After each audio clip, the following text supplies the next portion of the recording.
All right, everybody. Welcome, one and all. Hope you're having a great day. Welcome to Technical Analysis with Robert Roy from WealthBuildersHQ.com. Hope it's been a good day for you, good trading day.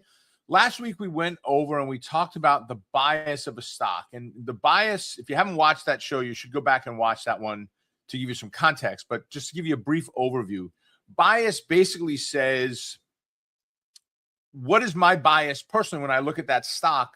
But I don't want to have it be opinionated, meaning, well, today I guess I kind of feel like this. No, it has nothing to do with it. It has everything to do with the relationship of closing price, the three moving averages, and the order that the three moving averages are in. So as an example, if I go ahead and let's try to pick one that is a little bit easier to discern. Costco. We'll go with Costco. Costco right now is in a bullish bias. Why? Price is above the highest moving average. I have four moving averages on the screen, three of them that we primarily use. We use the 8, the 21, and the 55, right? 8 is pink, 21 is green, 55 is brown. So we are above the highest one, which puts us at a bullish bias. And we have all of our three moving averages in the right order. So that is what I would call a true bullish bias. If the moving averages were messed up, I'm going to use that as an aggressive entry and maybe take less contracts or put less dollars in the trade. Okay, so that's bias in a nutshell. Rank, just because it's bullish, it doesn't mean it's a good trade. Just because, if we look at the indicator in the center here, it's called DMI. DMI is along with ADX. So if ADX has to be above 20 as a bare minimum to choose that as a indicator or a signal to say, yes, I like this. The ADX tells me the market's trending. I could take a trade on this. I use 25. I've got a horizontal line snapped at 25 here. Okay. Well, right now, ADX is at 17. It tells me there's not enough of a trend for me to take the overall trade. Now, granted, we've had an overall bullish move, stepping up, but we're getting this lower high in there now, and we're kind of failing off. So ADX is not giving us a strong signal, right? DMI plus says if plus is higher than minus and plus is also above 25, then it says we could take a bullish trade. So the numbers give us indications, but just because DMI is, or rather ADX is up above 25, it's not here, but just because it would be, that doesn't mean we can go ahead and take that trade. And it's no different that just because bias is bullish, that doesn't mean we take the trade. It has to be the right setup with the right purpose. And that is where rank comes in play. So let's go take a look at Coinbase as an example. So Coinbase right now, if we look at it, we're in a bullish bias. We're above the highest moving average, which is the 55. That is not the way I want to see it. I want these moving averages to be almost completely upside down. I want the 8 on the top, which is the pink. You can look at the numbers up here. Pink, 8. Brown, 55. Green, 21. Right? You can see, and they're all exponential. All four of these averages that I use are exponential. The 5 is a moving average that's used only for a very specific trade setup. So don't worry about that for here. It's a swing trade indicator for exiting our last set of contracts that we're in, which is usually 1 or 2. So we're in a bullish bias. So does that mean that I can take a bullish entry? Well, maybe. Okay, maybe. What do you mean? Well, if we look, we closed very close to that fib line. So that gives us a bullish bias above the 55 and a rank of 1. What does that mean, a rank of 1? We're very close to that to the fib line, and the moving average is right there. So we've got a rank of 1. Well, that rank of 1 would tell me if I'm bullish on this and I like this stock and I like the overall market and I'm willing to take on bullish trades, then this would be the one for me. I would go ahead and say this would work. Now, I still need rules in order to take the trade. It's not just, well, it's bullish, so let's jump in. No, it doesn't work that way, right? I would need in an ideal world, I move and I close up above the fib line. That's ideal. And then tomorrow, I would pull back and retest and bounce and take the trade off of the bounce. That's an ideal scenario. Doesn't mean you're going to get it all the time. Doesn't mean every one of you are going to trade it that way. It's just the way that I like to trade these, is having that bounce in there, and then and only then considering to take that trade, right? So let's look at a couple of other symbols, and let's look at bias and rank and see how they line up so we can kind of practice this a little bit. So on Omega Charts, which is our proprietary charting software, we're going to use, let's go to Alibaba, BABA. All right. So if we look first, let's scroll in on this, zoom in. Right? We have had massive, massive moves to the downside. Okay. On Alibaba. Let's keep going. Yowzer. Okay. I actually like it a lot for a bearish entry, right? But how? Why? What is the bias? The bias is bearish. Is it true bear? Yes. What is my rank? Well, I'm nowhere near a moving average, so I can't be a 1. To be a 1, the moving average and the fib line have to be right on top of each other, or right near each other, close. If I am near a fib line, but not near a moving average, that's a rank of 2. So what does that mean? Well, if we would have closed on our candle, let me just change this drawing tool over to something a little bit more solid. Let's, can we do a rectangle? No.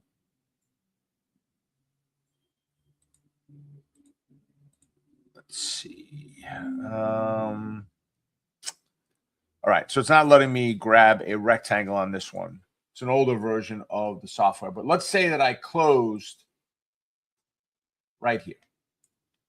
Right? That was my candle. I closed there. And we are underneath the moving average, let's say, or right at that moving average. Doesn't really matter, but we're close to it. Well, now my closing price is near a fib line. My moving average is near the fib line. That's a rank of 1. So this becomes a very easy decision for me. If we were to move down, and ideally I'd rather see it move up first and then move down, why would I want to move up first? The bulls attempted to take control. They ran up to a resistance level and they failed. Once they failed, that is where the bears start to shine. That is also where things like implied volatility will start to kick in and increase potentially. Bid-ask spreads may get a little bit wiggy on it as the markets roll over there. And that's the market maker trying to get his or her footing on the ground, saying, all right, is this real? Are we really failing at this point? If we are, great. I just don't want to give a trade away. And we had this really tight bid-ask spread. And just because the market made a quick move in one direction or another, they get their head handed to them on a trade or two. So they'll open the spreads up a little bit to offset that.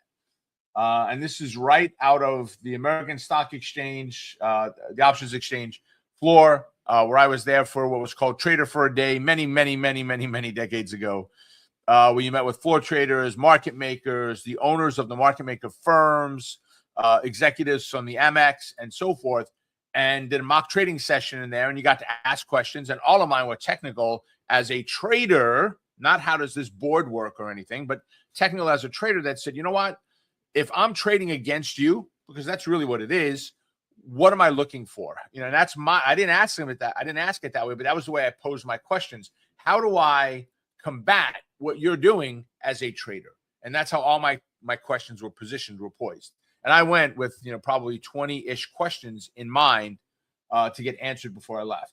And they did a little cocktail session afterwards where they had drinks and hors d'oeuvres, all included. It was all free, by the way, all included, and give the market makers a couple of cocktails and they'll spill their guts on anything. At least they did that night. So I would want to then take that trade as we rolled over right there. But that gives me a bearish bias. I would be willing to do a full allotment of a trade. What does that mean? For some of you, that might mean a number of contracts. Maybe that means 10 contracts.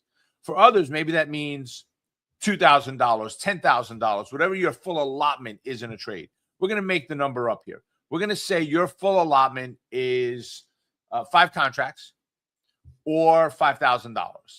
Either one, depending if you do dollars or contracts. I teach in contracts because it's easy math, but I trade in dollars because I do equal dollar trades. So if you had a $2,000 account, maybe you want to do 3 or 4 equal dollar trades. Let's say it was 4.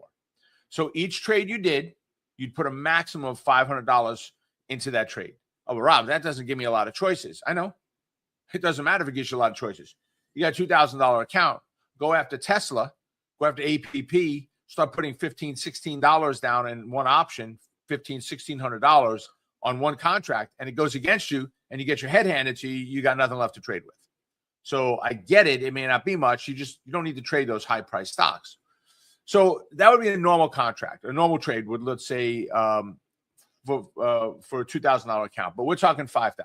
So the $5,000 account, maybe I'm going to put 4 or 5 equal dollar trades. We'll say 5 because math wise it's easy. Gives me $1,000. Okay, so each trade is going to be $1,000 invested. So if I am doing a full trade up here, I'm going to do my full $5,000, however many contracts that is. 1, 11, 116, whatever the number is, $5,000 is going into that trade, or actually we said 1,000, right? 1,000 is going in that trade, whatever that number of contracts comes out to be. Okay, it doesn't matter. We're doing it off of dollar. But with where we are right now, I would have been in a rank of 1 at the previous box I had drawn. But where we are right now, I'm at a rank of 2.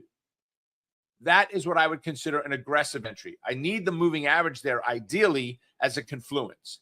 The moving average and the fib line. So if this side of the world or trading arena focuses on moving averages, they're looking for that moving average to take a trade.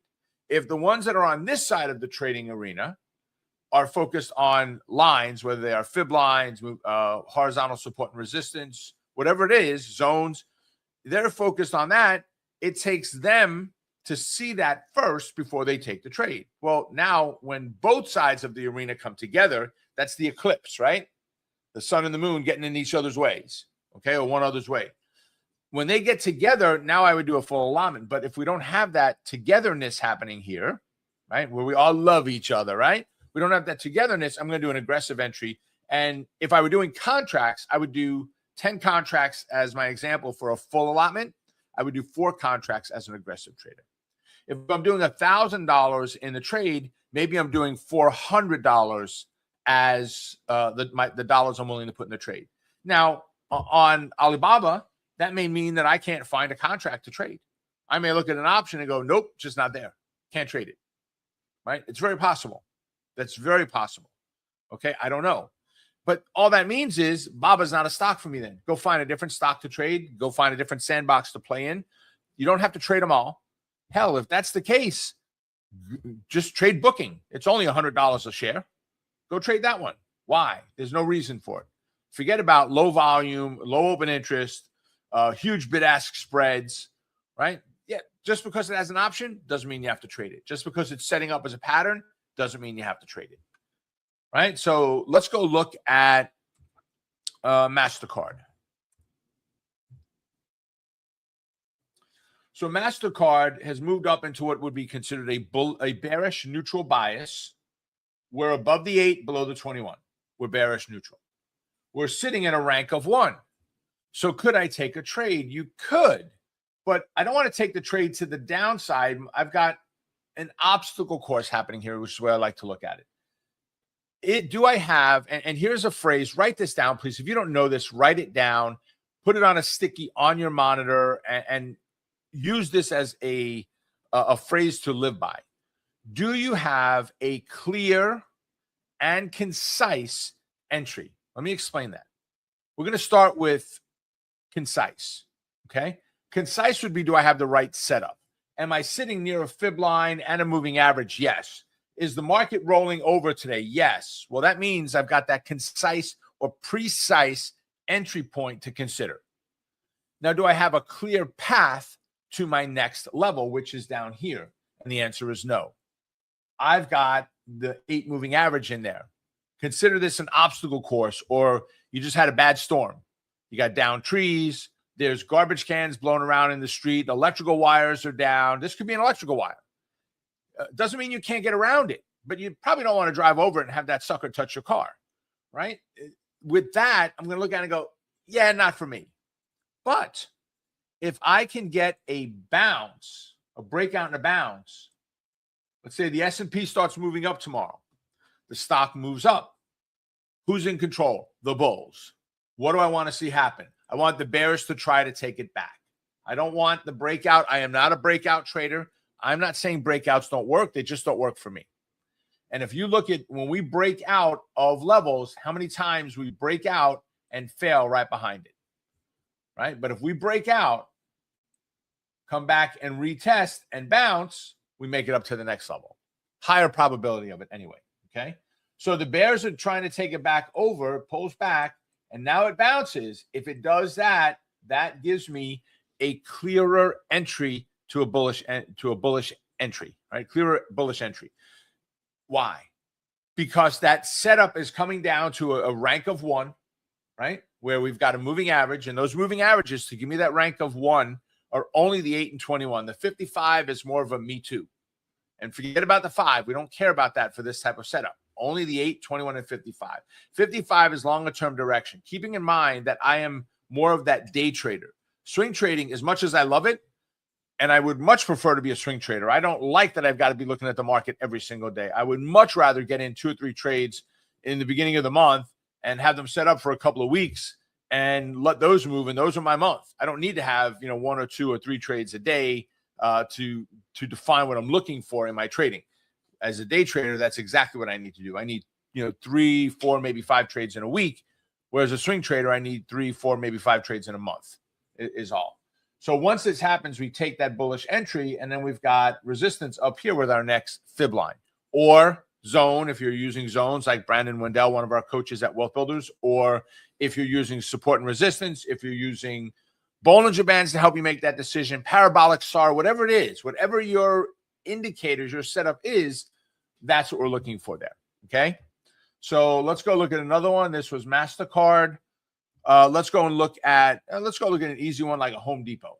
When I say easy, they're not a volatile stock, lots of movement going on to them, gapping down around their earnings. That's expected, right? So where are we right now?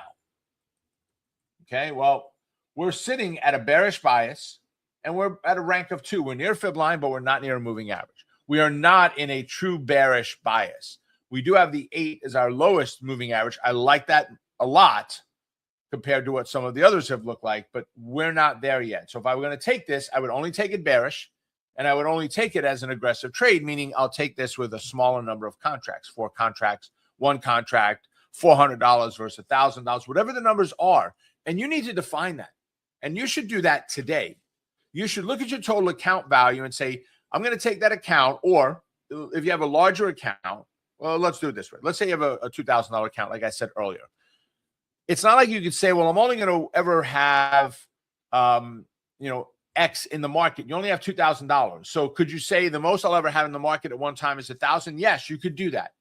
But if you've got a $500,000 account, you can't just go, I'm going to do 4 equal dollar trades or 5 equal dollar trades, $100,000 per trade. You could do Tsubatsu in the head, but you could, right? I am not an advocate of that. Someone with $100,000 in an account, can they get away with trading $20,000, $30,000, $40,000? Yeah, you don't need to put $100,000 at risk, right? Especially on an option that expires, and especially since most of my options expire Friday. Okay, which from when we're doing this live show is tomorrow, because we're doing it on a Thursday afternoon at noon, 12:30.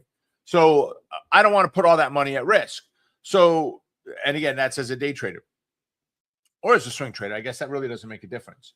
But if we can get a move up into this fib line and a failure off of there, now I've got a potential bearish entry. I would do it as a more aggressive trade, right? If we look at a Goldman Sachs, we recently had a good trade come off of Goldman Sachs in our power option plays training. So, I love this one. Okay. And when I say I love it, for a teaching example, where's my moving average? Very close to the fib line. I like it. Where's my closing price? In the middle of nowhere. That means we have a rank of 3. So if you do not have any supporting material around it, a fib line and not an or, and a moving average. So the fib line by itself is fine, or the fib line with the moving average. If you don't have that and you're in the middle of those 2 lines in there, that's a rank of 3. That basically says next, just pass on that candidate until it gets closer to a line, and then we'll come back and look at it, right? I don't need to trade Goldman Sachs every day.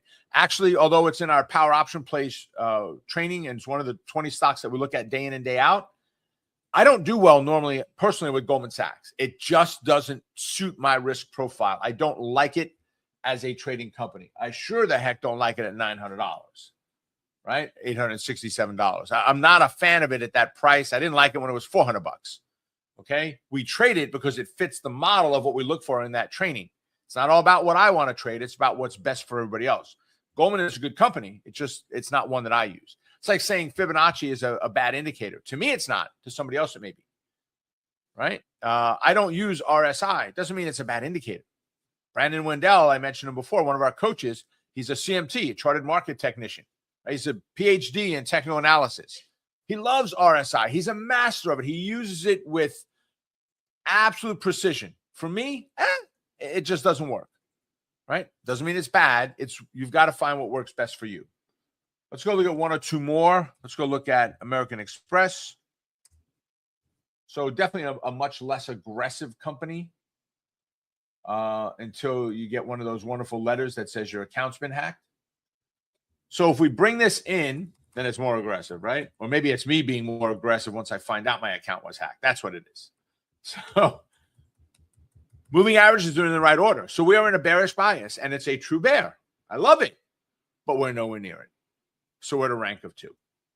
So could I trade this to the downside if it rolls over? Yes, we're going to take it as an aggressive entry rather than a standard entry. Okay.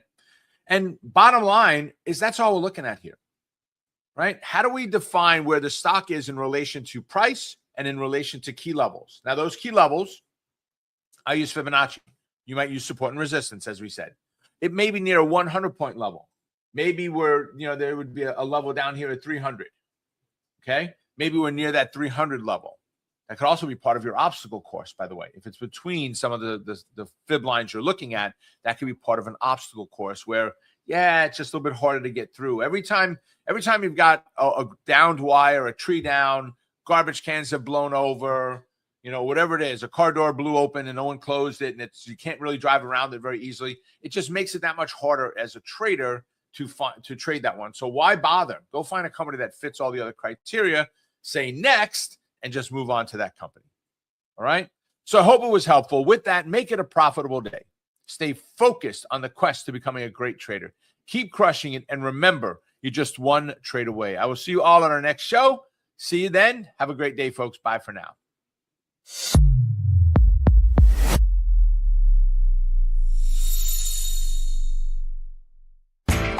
You know how the financial world goes. Here comes the buzzkill.